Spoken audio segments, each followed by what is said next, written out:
¿Qué onda, peeps? This is Jaime and Fuego for Heavy Metal Television, doing a little interview action for you with a band that originated all the way in Israel, Tel Aviv, man, but they're coming to us today by way of Austin. I welcome Seek Irony. What up? What's up, guys? So I got to start it out with saying, anytime you got brothers getting together to make music, there's always some magic going on, whether it's Van Halen, Lamb of God, I mean, the list goes on. When did you first start getting into music, man? Like, when did you know that was the passion? You're talking about the two of us? Well, I think I started playing the guitar when I was like 12 years old. Okay. And you started at like 8? Drums, right? Yeah, drums. Dude, I'm a drummer myself, so yeah, represent. So, we put the drum set in my room, and then, it obviously created a option for, just playing together, and it's true, I think we wrote the first song, like, immediately, actually. Yeah, like 6 months later. I know how to play like okay, but it all starts somewhere, man. Yeah, I mean, you gotta start sucking, and then you suck a little more, you suck a little less. You figure it out, yeah, work in progress. And 15 years later. Nice. So, and that's the cool thing about having a sibling that plays, man. You always got someone to play with, right? Especially in those younger days. Yeah, that's true, that's true. So the relocation, pretty significant, obviously. I mean, to go from Israel, Tel Aviv, all the way to Austin, like what they call the biggest place for live music in the world in some aspects. It's pretty ambitious, obviously, you guys making that choice. Yeah, I mean, we toured the U.S. in the past with the previous generation of the band, and we stumbled upon Austin by mistake. Yeah. We were supposed to play in Central Texas. We were coming from the West Coast, and I remember at the time, we're talking before even, like Facebook and everything, and MySpace, and before the Friendster days, or whatever. Yeah, all that bullshit. So we opened. It's a double-edged sword, social media, man. So we opened this tourist guide, like the old school ones, and we saw Austin, music capital of the world, and I remember all of us looking at each other. Like, really? What? Like we had no idea. Yeah, you're like, that sounds a little boastful, but they live up to it. So we ended up having some screw up in schedule, and we stayed with complete strangers for a whole week, who took us in, and we really. We found love. Yeah, bond that musicians share, man. You gotta look out for each other. Just a good vibe with people there and music and everything, and we both were like, one day when we move to the U.S. for a longer term, Austin's gonna be our home. Yeah. So that's where you hang your hats now, so to speak. Yeah, pretty much. Yeah. Nice. So. I guess if you live there now, you got that one. I own a cowboy. Nice. So this record just came out in February, right? Yes. Tech and Roll. This was just dating for a while, I take it? Yeah. We wrote it a long time ago. We've been re-recording. When we moved here, we worked on it again with Alex, Mika, and Adam to try to do it as ours as this band nowadays, and so we re-recorded guitars, and Mika added more samples and stuff that he thought about, and and it's just it was a process. It's a long time coming. Like we've been. You guys built your own studio, right? Or like opened your own studio? Dead Snail? Evil Snail. Evil Snail Studios. Evil Snail. Yes.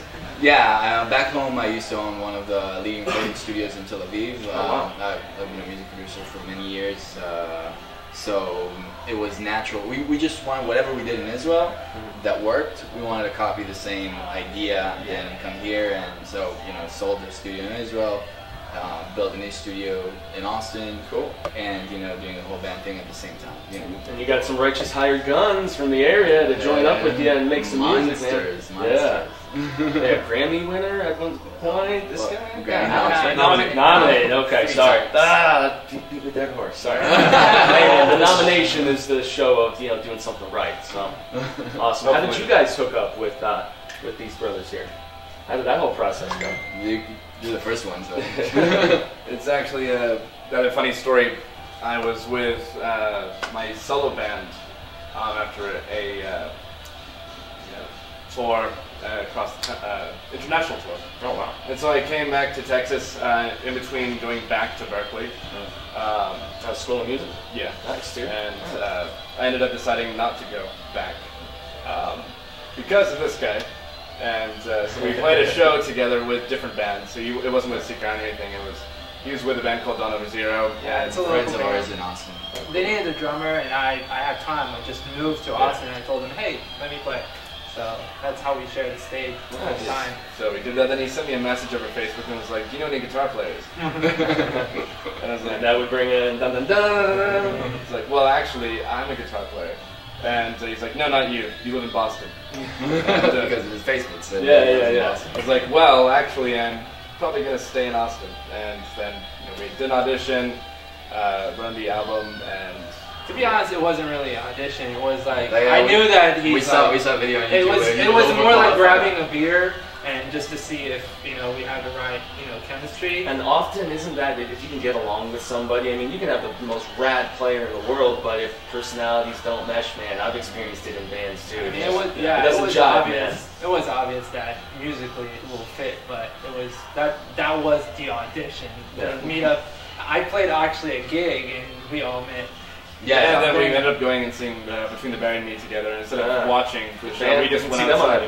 Yeah, we just left and hung out outside and chat for the whole duration. Sorry, Between the Buried and Me. But we talked about ideas and vision for the band. And that's good. You started flushing it out right off the bat, right? And we had the common ground. And Adam was next, basically. No, you can tell your story. I was going to the Recording Conservatory of Austin, and these guys went to the school and. We're just going to check it out, and mentioned that they were looking for a bass player, and one of my real good friends that runs the school recommended me, and so I went in, and it wasn't really an audition. We sat down and had a talk, and I was actually about to go on tour with Crips in Europe for 30 days to run lights for them. So because you had worked with KMFDM. And he's actually going on tour with KMFDM now again. Next month. He's gonna be there stage manager. So when they come back to Arizona, what is that next month? I think they're going to be here July. Yeah, I'll be back. Good show to check out. So I told the guys I don't want you waiting on me for a month while I'm on tour. Rom, I'll never forget what he said. He said, "Don't miss an opportunity because you're being polite." I said, "All right. So if you're willing to wait, then wait." And I'm glad that they waited for me, and that I wasn't too polite. I just thought, in a month in a lifetime perspective, it's nothing. Yeah. So that's how I saw it. If he's the right fit, if it's the right fit, and that's the most important the thing about a band. It's being a family. So finding the right member. Truly. It's not just, hey, let's play a few shows. It's like, if you're exactly what we want, and it's mostly for us, like Fear and Me, we knew that we're coming here and we need to find the right characters. Not necessarily the talent. The talent is kind of obvious, but family. Meshing, and that's why I don't know. I had a feeling that we need to give it a try. And obviously, I was right. It's worth the wait then. Yeah. Very nice. And he designed, Alex and him, they designed the show. And all the lights. Built the tour bus. Oh, wow. Yeah. So is the stage show similar to what I saw in the Devil in Me video? You got the girls dancing and the lights, and it's like a metal rave kind of industrial awesomeness. All these influences coming together. Yes. And it's all independent. I mean, it's all because of these guys who designed the lights and everything. So it's not like a production producer or someone 60 hours of hanging out in the dark room staring at strobes.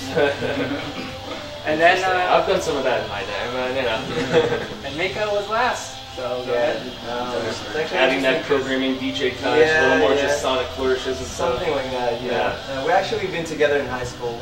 Oh, and cool. back in Israel. Back in Israel. Yeah. So were you in Austin before then? No, I actually moved to LA. I was classically trained piano player, and I won a competition in Germany, and they gave me a free scholarship in USC.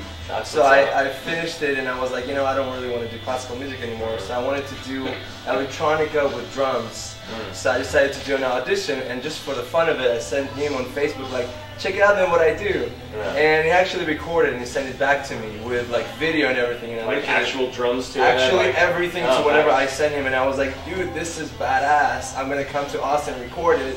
So he goes, hey, might as well, maybe you can give it this to try, And I checked it out, and I was like, because we were we had these Skype calls about about this project, and he talked about how he wants to have like electronica music, but in the live drums. Because for me, dude, electronica lacks the feel of live drums. I feel there's an urgency to having someone live playing. Not even you that, can improvise. Just the crashes and everything. They have the live feel to it. You know what I mean? Totally. You know what I mean? So I needed a live drummer, and he was like, "Hey, might as well just check this out." Yeah, that's kind of what we're doing. Live music, which is more rock, but with electronica, and we wanted someone in the band to be that person who brings that sound, because the four of us we're rockers, Yeah. So I wanted not us to play with the computer. I wanted someone. We all wanted that because that's the mix of the music. That's what gives it distinction, right? Yeah, you can play it live and everything, and it's not just like just play. Yeah, exactly. Yeah. That's one thing when I see these people at some shows, in like Europe and stuff, where it's just a guy, pressing buttons and stuff. Dude, not even mixing. Just have one CD and then you're just drinking. And then he's not even connected on electricity. And the fans are loving it because they're all hopped up on whatever. But nonetheless, there's a lot more feel and realness when you got live guys up there playing. So yeah, we're at Alice Cooperstown, and Seek Irony is about to hit the stage here. So I want to extend a grande gracias to all of them, and let's toss out to some viewers where they can find you guys at seekirony.com, right? Yeah, seekirony.com. You can find us on, Facebook, Instagram, all that. Twitter. Yeah, Facebook.com. You can buy the record on the website, right? That's we have our own store, and you can just order merch and the record from there. Nice. And the record, once again, is called Tech and Roll, so check that out. And so we're going to say adios, amigos, metalheads. Gracias to you guys once again. And until we say y'all next time, stay metal. Yeah.